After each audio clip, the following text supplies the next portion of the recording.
जय जय रघुवीर समर्थ. आपल्या सर्वांना नमस्कार. मी रवींद्र पाठक. आपण जाणताच की गेले काही वर्ष झाले आम्ही समर्थ विचार समाजापर्यंत नेण्यासाठी वेगवेगळ्या डिजिटल प्लॅटफॉर्मचा वापर करत असतो. मग त्यामध्ये झी 24 तासवर चालू असलेले हे मनाचे श्लोक असोत, दासबोध किंवा समर्थ साहित्यावरती चालू असलेली वेगवेगळी निरूपण सेवा असो की 12 ज्योतिर्लिंगांमध्ये झालेली रामकथा असो, याच प्रक्रियेमध्ये एक थोडंसं धाडसी पाऊल आम्ही या समर्थ विचारांना समाजापर्यंत नेण्यासाठी उचलत आहोत.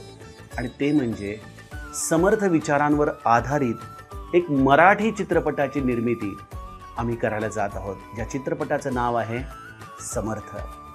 ज्या चित्रपटाच्या आधाराने आजच्या तरुणाईला समर्थ विचारांचं महत्त्व कॉर्पोरेट लाईफमध्ये काय आहे, परमार्थ हा केवळ निष्क्रियतेसाठी नसून परमार्थाच्या आधाराने जीवन आपण कशा पद्धतीने संपन्नतेने जगू शकतो, जे माझ्या अनुभवाला आलं तेच मी या तरुणाईला पोहोचवण्यासाठी या समर्थ चित्रपटाची निर्मिती करत आहे.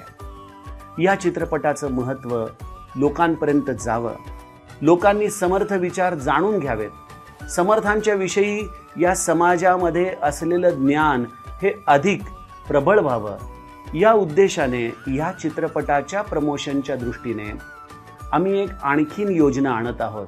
आणि ती म्हणजे समर्थ नावाचं एक ॲप आम्ही या चित्रपटाच्या निमित्ताने लॉन्च करत आहोत. हे ॲप काय आहे? आपल्यापैकी अनेकांनी कौन बनेगा करोडपती बघितलं असेल, ज्यामध्ये एक प्रश्न विचारल्यानंतर त्याला 4 ऑप्शन असतात आणि त्याला फास्टेस्ट फिंगर फर्स्ट जो कोणी त्या प्रश्नाचं लगेच उत्तर देईल, त्वरेने उत्तर देईल, तो जसा विजेता असतो, त्याप्रमाणे समर्थ रामदास स्वामींच्या बद्दल अगदी बेसिक प्रश्न लहान मुलांसाठी, शाळेत जाणाऱ्या, कॉलेजमध्ये जाणाऱ्या मुलांसाठी, तर अभ्यासू लोकांसाठी द्वितीय स्तर, ज्यामध्ये समर्थ साहित्याच्या बद्दल काही प्रश्न MCQच्या रूपाने असतील. म्हणजे एक प्रश्न त्याला 4 ऑप्शन. उदाहरणार्थ शाळेमध्ये जाणाऱ्या मुलांसाठी असा प्रश्न असेल की समर्थ रामदास स्वामी यांच्या आईने पाळण्यात ठेवलेलं त्यांचं नाव काय? मग त्यामध्ये 4 प्रश्न असतील आणि त्यामध्ये अर्थात एक बरोबर उत्तर असेल. तुम्ही ते उत्तर त्या ॲपमध्ये जाऊन शोधायचं आणि ते निवडायचं आणि त्याप्रमाणे पुढचा प्रश्न येईल. असे 10 प्रश्न एका वेळेला तुमच्यापर्यंत येतील आणि मग अशा या 10 प्रश्नांमध्ये जो फास्टेस्ट फिंगर असेल तो आपल्या त्या राऊंडचा विजेता ठरेल. विजेत्याला अर्थातच काही ना काहीतरी बक्षीस असेल, जेणेकरून जास्तीत जास्त लोकांना हे प्रश्न सोडवण्यासाठी इच्छा निर्माण व्हावी, हा त्याच्या मागचा उद्देश आहे. मग यासाठी काय करायचं आहे?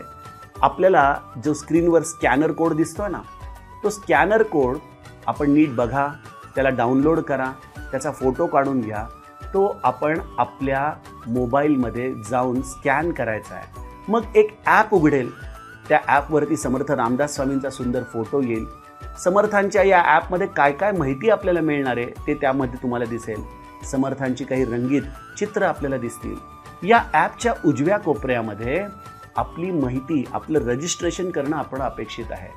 तो रजिस्ट्रेशनची लिंक आपण दाबली की त्यामध्ये तुमचं पूर्ण नाव, तुमचा पत्ता, मोबाईल नंबर, ईमेल ॲड्रेस इत्यादी गोष्टी तुम्हाला विचारल्या जातील. त्या गोष्टी सगळ्या भरून आपण केवळ आत्ता ॲपमध्ये स्वतःला रजिस्टर करून घ्यायचं आहे. हे रजिस्ट्रेशनची प्रोसेस अजूनही साधारणतः 2 महिने चालेल. जेव्हा आपला चित्रपट जो साधारणतः मे किंवा जून या दरम्यान प्रकाशित होणार आहे, त्याच्या काही आठवडे आधीपासून ही प्रश्नमंजुषा लाईव्ह केली जाईल. त्यामध्ये तुम्हाला चित्रपटाची माहिती कळेल, त्यामध्ये तुम्हाला समर्थ विचार मिळतील, त्यामध्ये तुम्हाला मनाचे श्लोक मिळतील आणि त्याचबरोबर तुम्हाला वेगवेगळे प्रश्नांची उत्तरं देऊन जी समर्थ विषयक असतील, रोख बक्षिसं आणि चित्रपटाच्या कलाकारांना भेटण्याची देखील आम्ही संधी निर्माण करून देणार आहोत. त्यामुळं आजच स्वतःला रजिस्टर करा. जेव्हा ती प्रश्नमंजुषा लाईव्ह होईल त्याच्या तुम्हाला वेळेवरच आधी याचं नोटिफिकेशन येईल आणि तुम्ही देखील या समर्थ विचारांना समाजामध्ये पोहोचवण्यामध्ये हातभार लावावा. ही कॉम्पिटिशनचा उद्देश चित्रपट चालावा हा तर आहेच, पण त्याचबरोबर जे समर्थ विचारांचं जागरण आपल्याला करायचं आहे तो उद्देश प्राप्त करण्याच्या दृष्टीने आम्ही केलेलं आहे. तेव्हा या समर्थ कार्यात आपण आम्हाला सहकार्य करावं. कुठलाही या ॲपविषयी प्रश्न असेल तर आपण आमच्या सर्व कार्यकर्त्यांना, ज्यांचे नंबर आम्ही तुम्हाला दिलेले आहेत, त्यांना संपर्क करू शकता. जानकी जीवन स्मरण. जय जय राम.